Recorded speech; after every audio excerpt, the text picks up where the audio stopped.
Obama, meanwhile, spent this Sunday in Washington at a poignant ceremony honoring a man who officially joined the ranks of the American heroes honored with memorials on the Washington Mall, the Reverend Martin Luther King Jr. And here tonight is ABC's Ron Claiborne.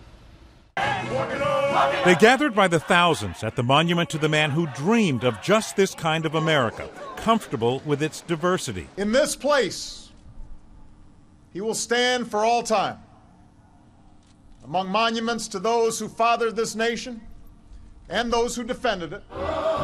At the ceremony today, many too young to have lived through the tumult of the civil rights movement. This is a way for me to be able to experience him and see what he was about.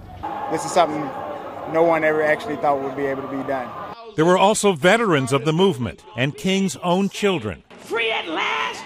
Free at last! During his lifetime, Martin Luther King was a controversial figure to some. He went from being perhaps the most hated man in America to the most loved man and revered man in America. The 30-foot-tall granite monument is not without controversy itself. Some say the demeanor is too stern.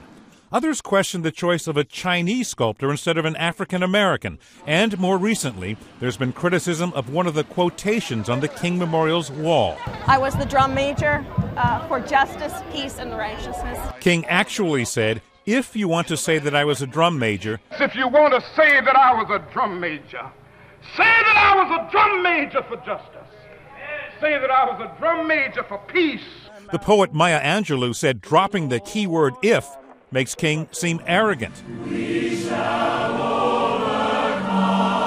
But on this day, at least, that argument was set aside by those who came to celebrate the man and his dream.